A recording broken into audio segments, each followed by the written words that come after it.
ازيكم يا حبايبي، عاملين ايه؟ يا رب تكونوا بخير. صلوا على النبي عليه افضل الصلاه والسلام. النهارده ان شاء الله هنخزن البسله مع بعض ان شاء الله والجزر.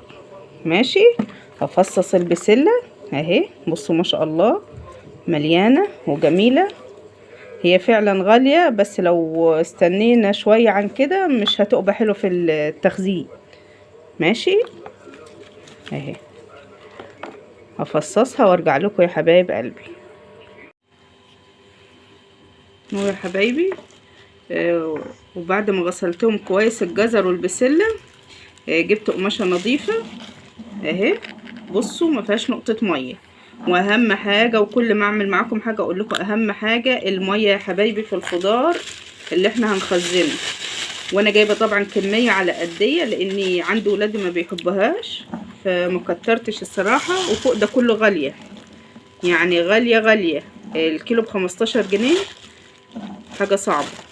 يعني دول يجوا معايا طبختين واكتر كمان، لان انا باكلهم، انا اللي باكلها بس.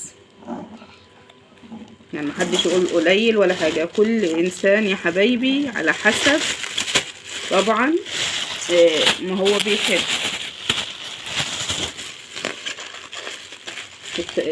الكياس دي الصراحه حلوه وما بتاخدش مكان في الفريزر اهو. بصوا نربطه ونسيب نطلع الهواء طبعا. بصوا يا حبايبي لما تطلعي الهواء بيبقى ايه ما شاء الله حلو، عشان طبعا ما يعملش كتل تلج وما يبقاش كويس ما شاء الله. ومسكره البسله والجزر مسكر والله العظيم وجميل. فهو مع التخزينها دلوقتي حتى لو غاليه معلش نخزن حبه قليله على قدينا وخلاص، في احسن من ايه مفيش. هحاول ان انا ايه اخلي مثلا البسله قد الجزر اهي يا حبايبي. وهو ده كله انا لما اجي اطبخها طبعا بقطع عليها واحده بطاطس او 2 اهو. بصوا نلف الكيسه كده ونيجي رابطينها رابطه كويسه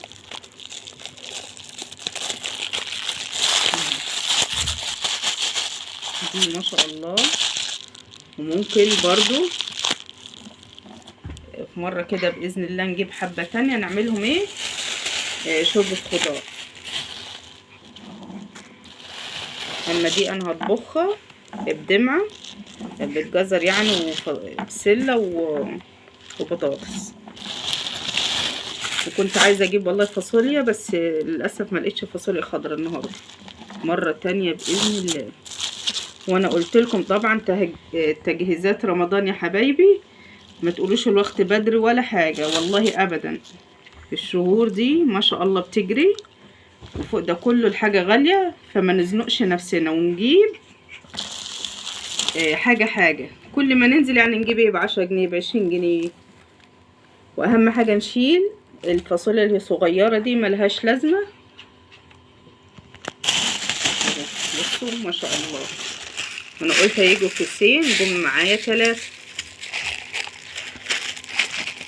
النهارده كان فيديو على قدينا وسهل وبسيط وما فيش اي اختراعات ولا حاجه، بس حبيت اصوره معاكم وتشاركوني تجهيزات رمضان ان شاء الله. كل عام وانتم بخير، وان شاء الله يجعل الامه الاسلاميه بكل خير يا رب ويرخص الحال ان شاء الله.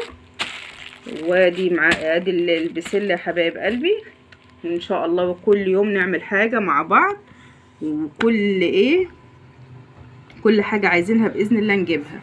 وما تنسوش الاشتراك في القناه واللايك وتفعيل الجرس عشان يوصل لكم كل جديد يا حبايبي الحلوين. واسيبكم على خير واشوفكم على خير، ومع الف مليون سلام.